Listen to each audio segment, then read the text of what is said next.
Hi, I'm Maria Ingold. I'm a CTO in video technology, and I'm here at Connected Media IP at the NAB Show 2019.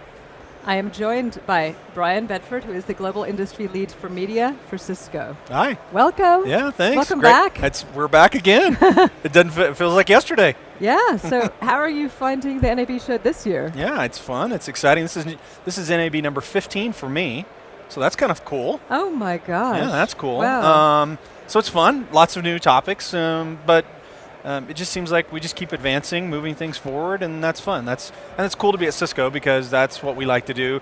We like to be right in the spot where market transitions are happening. So that's certainly happening in this space. It's fun. Yeah, absolutely. Oh my gosh. So Cisco does like so many different things. Nah.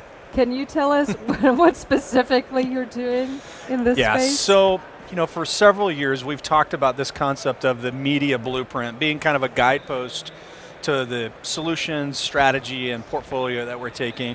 And what we've done this year is really just try to kind of boil it into a couple of chapters that are easy for people to kind of consume. So, and those chapters should really be part of the full supply chain of how content is developed, managed, produced, and then distributed. So if you think about our portfolio in the context of the media supply chain, we try to, again, if I think about chapters in a book, so to speak, we've tried to break it down into those that kind of align to one being collaboration, like how do people collaborate and ideate and produce content? Like how do they get interviews with remote production, or how do they create a film, or how do they communicate? Some people think about collaboration as just like, oh, that's IT's job. Well, but when you think about it in the media world, collaboration becomes really, really important, right? And we've showcased, lately, like case studies like Ellen DeGeneres, who's putting content on air through our collaboration portfolio, or leveraging like Jerry Bruckheimer Films, who's leveraging our collaboration portfolio to create and build feature films. So that's one chapter. The second would be our fabric switching infrastructure and how this industry is moving to IP from SDI, and that's certainly been a very popular conversation with standards bodies and marketing organizations and various others. But we're right at the center of that, right? We're, network switching's been a hallmark of Cisco. It's a, multi-billion-dollar business for us as a company, and media and entertainment's very, very important to us, and we want to make sure that we're showcasing new features, new capabilities, new partnerships, a very robust ecosystem that, arguably most people don't have. So that becomes the second chapter as you think about as you're going from ideate, now you've ingested content, you're manipulating it, you're starting to do something with it, then that allows you to move into the third chapter, which is really around what do you do in the data center? Like, what is that? And can you leverage data center technology in a broadcast environment? Well, guess what? You can now. You think about virtualized asset management systems. You think about virtualized media playout for on-air production. You think about storage and scale-out object storage. So that becomes a really important story for Cisco as we think about those data-heavy, video-centric heavy environments where now data center technology with high GPU can take advantage of some of those technologies. And the last is really, how do you distribute that? How do you manage that? And so then it becomes more of a hybrid cloud story, and we have partnerships with all the major players, Google Cloud, AWS, Microsoft Azure. How do we tell our story on that hybrid cloud environment? And so those have been kind of the main chapters of our media blueprint this year that we're really doubling down on. And then there's certainly other things that go into security, network security, fabric security, application monitoring, and so forth. But we've really tried to, this year, come at it with a singular story that really touches that full industry view and showcase our products and how they apply along that journey. So that's been fun to showcase that this year. Well, speaking of showcasing, what are you showcasing here at NAB Show? Yeah, so a little bit of what I talked about, certainly. I mean, I'd say the most popular piece of the puzzle has been from a technical perspective, and then I'll get into the fun, cute stuff. I know you're having some fun I do. too, I'm going to hold that back because I don't want to. I want to bury the lead here, Maria. But the fabric switching piece for us has been the most popular demo, and it really has been for the last 3 years. I mean, we probably could just do a booth just on fabric switching because there's so much interest around the world, and we've literally got multiple dozens of, if not hundreds of deployments now around the world that are leveraging that for media and entertainment. So that's probably number one as far as like number of interest. We're showing some new things. We're showing innovation around the media data center environment. So we're showing integrations with Ross and Telestream and Mellanox and other partners, showcasing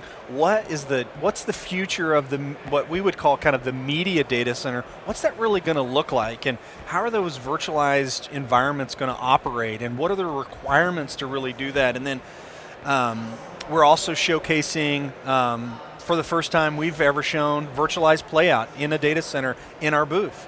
So really kind of bringing real life applications, showing how you can blend IT and IP technologies with broadcast. Don't be scared, it can be done, it's doable. And then from a distribution, we've used things like our digital signage product, we call it Cisco Vision, it used to be called Stadium Vision. We use that as kind of a distribution point to showcase large format video and all sorts of cool things. So that's been really popular. It's 9 55-inch screens and a 3x3 matrix, so really cool in the booth. And then the fun piece, because we always do something fun. Last year, you remember, we talked about rolling ice cream in our booth, and everybody was coming around getting ice cream cones. This year, we've done something really cool where we've got a digital caricature artist that if you sit down, she'll take about 5 minutes to basically turn your photo into a caricature. And we're showcasing that as kind of our origination place in the booth where we've got content, we've got cameras from Grass Valley and Sony kind of shooting that live. Then everybody gets a printed version of it, and then a digital demo. And then it's pretty cool. Yeah. It's very cool. So everybody, if you're here at NAB, you'll have to come by, at least do that, because that's fun. And you promised me you'd come later. So you have to. You have a couple more days to come see it. Yes, when I get through with the 70 interviews. 70 interviews, I get it. But one caricature. Absolutely. Well, that could be very tempting. There you go. So do you have any other news you can share? This year we've just been really kind of lockstep on, just building wins with our customer base. Yeah. And so, one thing that, a lot of people may have heard this week, and we didn't make it like a formal announcement, but if you're at some of the industry events and even our press event, we had customers from Canal Plus and we had customers from the BBC really talking about their deployments and where they're going with the transition to IP. So, more and more of those stories are that. So I think those have been kind of headlines for us, is really doubling down there, showing market leadership around kind of the fabric switching, and then showing innovation around our data center and application portfolio. And then the last thing is, last year at NAB, we launched our learning curriculum for broadcast engineers to really learn IP. And that has gone through kind of a year of validation, and people have trained, and we've done loads of different training sessions around the world. A year later, just that's the conversation that a lot of people are having, is around skilled labor changes. And so we've got our Learning at Cisco team here to really showcase it. And that's different because we feel like that's a differentiation, is that not only are we talking about technology, but we're talking about how you transform your people skills and how you make investments into your talent. So maybe that's not like the press release, but for us, that's really impactful when we think about the news of the day and the conversations. I mean, I've met with multiple press and multiple customers even today. And the number one question is really around labor changes, what we need to do, how do we train, how do we mix skill sets together, and that's a challenge for a lot of people right now. Absolutely. So there's a number of innovations happening in the media and entertainment space. Yep. How is that driving what Cisco is doing? Well, it depends on which piece of the puzzle that you're talking about. I mean, certainly the one that is probably top of mind for us at Cisco is the kind of the SDI to IP, but we're acknowledging and we're certainly kind of applying ourselves in multiple different layers of that innovation across. So we're deeply looking at our portfolio and trying to make sense of what makes sense for us to do and what makes sense for us to do in partnership with people. So we reference kind of hybrid cloud. Like, there's models for how people are doing that, and there's elements of cloud and hybrid cloud that makes sense for Cisco to be part of. Like, how do you manage that, and how do you handle performance management with cloud applications? Well, that's important, right? Or like one thing that we've introduced this week is flow monitoring in network switching, right? Well, nobody else is doing that right now. And again, if you talk to customers, they're used to an SDI cable. They want to make sure they understand and how to troubleshoot and provision and monitor flows. So we're looking at our full portfolio and trying to find innovation in the areas that make sense for Cisco to innovate, and then allowing for flexibility for the ecosystem to really innovate with us and on top of our platforms. That's exciting. Well, I know you're constantly innovating because every time I talk to you, every year here at Connected Media IP, you're doing something different and new. So, well, that's what you would hope, though, right? Yeah, I mean, we're trying to be a thought leader in this industry. We've said from day one we want to be committed to it, and that's a question a lot of people have. Well, we're here. We've got a big investment into it, big sponsorship in Connected Media IP as a title sponsor. I mean, these are things that we wouldn't do if we weren't serious about it. So, what are you enjoying most about Connected Media IP? I think for us, it's just an opportunity to be a thought leader, right? I mean, we use our panel sessions, we use our TED Talks, for lack of a better term, right? Those are an opportunity for us to really be a visionary, really be able to set structure in where people are going when you think about IT and IP. That, I've been at Cisco 7 years, but I've worked in this industry for over 20. When you come to Cisco, there's a bit of an obligation to carry that torch.